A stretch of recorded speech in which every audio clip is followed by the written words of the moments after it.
Assalamualaikum warahmatullahi wabarakatuh. Gimana kabarnya anak-anak? Ada yang masuk? Ada yang masuk? Biar ya.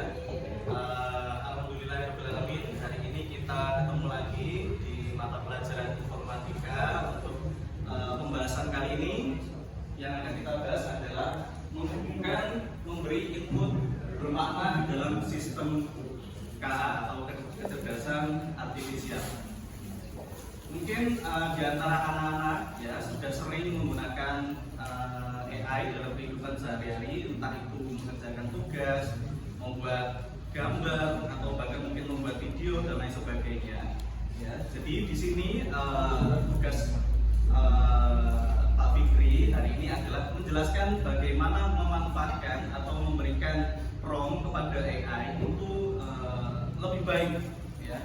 Jadi bagaimana nanti ketika prompt yang diberikan lebih baik, otomatis hasilnya pasti lebih baik. Tapi sebelum memulai pelajaran, ya, saya ingin nyanyi dulu. Ya. Pernah dengar tepuk sakinah? Pernah dengar tepuk sakinah? Iya.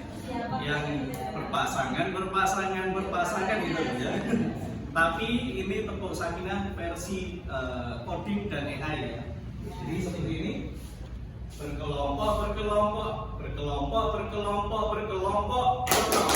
Ya. Siap ngoding. Saling bantu, saling hormat, saling jaga, saling kerjasama. Ya. Terus malah pusing karena coding. Ya. Oke, kita coba bareng ya. Iya, pusing ya kalau coding ya. Ayo sama-sama. 1, 2, 3. Berkelompok. Siap ngoding. Saling bantu, saling hormat, saling jaga kerjasama. Malah pusing karena coding.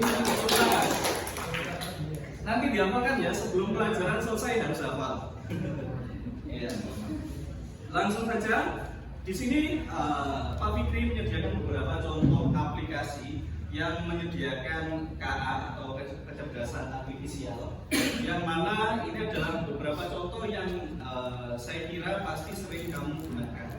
Ya. Ada Google, ChatGPT, Canva, dan Meta AI. Ya. Google saat ini sudah sudah menggunakan AI untuk menjawab pertanyaan kamu semuanya. Kalau zaman dulu kamu bertanya sesuatu, kamu diarahkan ke website. Ya. Kalau sekarang tanya apapun, ada rekomendasi AI, ada website juga. Ya. Jadi kalau misalnya ada rekomendasi AI, artinya akan lebih memudahkan untuk mencari informasi supaya nggak terlalu lama waktunya. Kalau kalian buka webnya pasti nanti scroll dulu, ya, cari yang kita butuhkan aja, yang nggak dibutuhkan akhirnya nggak kebaca, akhirnya memakan waktu yang lama. Kemudian ChatGPT ini yang awal-awal booming, di mana ChatGPT adalah salah satu aplikasi AI yang paling tenar di dunia. Ya, karena apa? Karena banyak orang yang mengakses menggunakan, otomatis datanya banyak.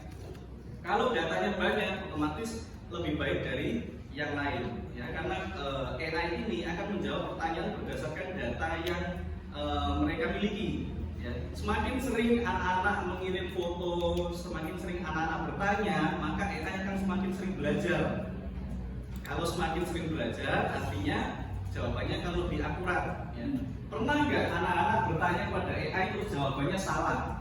Misalnya bertanya soal matematika, ya kan? Perkalian, ya sederhana, cuma perkalian, tapi jawabannya salah, pernah nggak? Ya.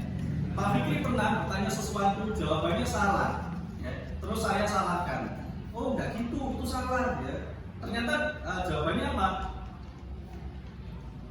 Ternyata jawaban AI-nya, dia menjawabnya terima kasih, ya. Ternyata saya salah, AI ternyata bisa salah, ya. Karena apa? Karena masih proses pengembangan, ya. AI masih berada di proses mencari data. Kalau dia nggak menemukan data yang akurat, artinya dia jawabnya pasti asal-asalan, saenee. Ya seperti kita sebagai guru kalau ditanya siswa kita nggak tahu ya saenee, ya kan? Atau bahkan kita bertanya lagi ke siswanya. Ya kan?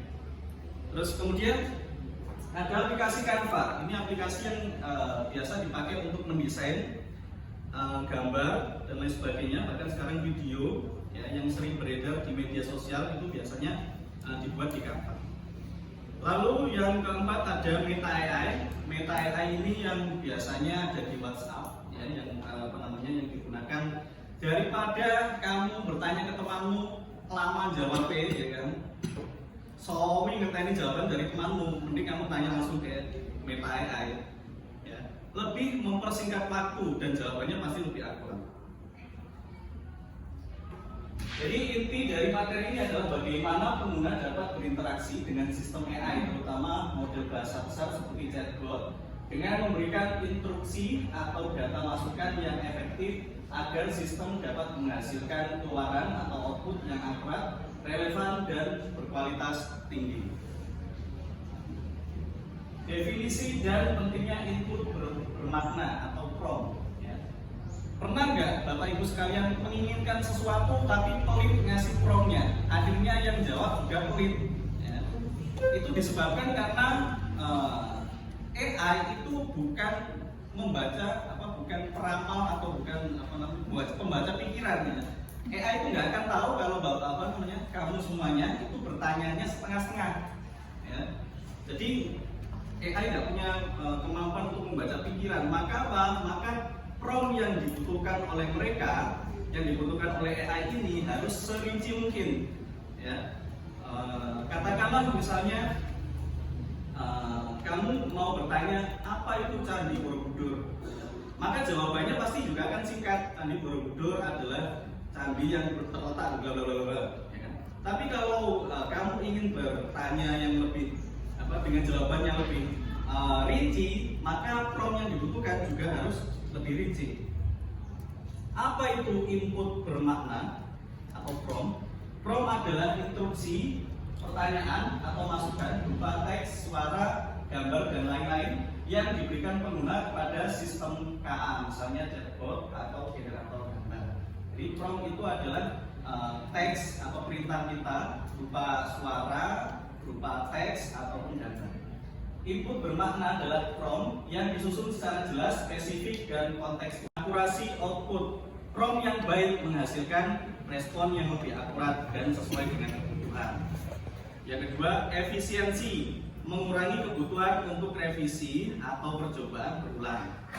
Yang ketiga, kualitas. Memastikan keluaran AI tidak hanya benar tetapi juga bermakna dan berkualitas tinggi. Ya. Sekarang ini sesuatu yang baik pasti didampingi oleh yang buruk. Ya. Anak-anak kita ketika kita kenalkan dengan AI pasti akan memanfaatkannya, ada yang untuk kebaikan, ada juga yang untuk keburukan.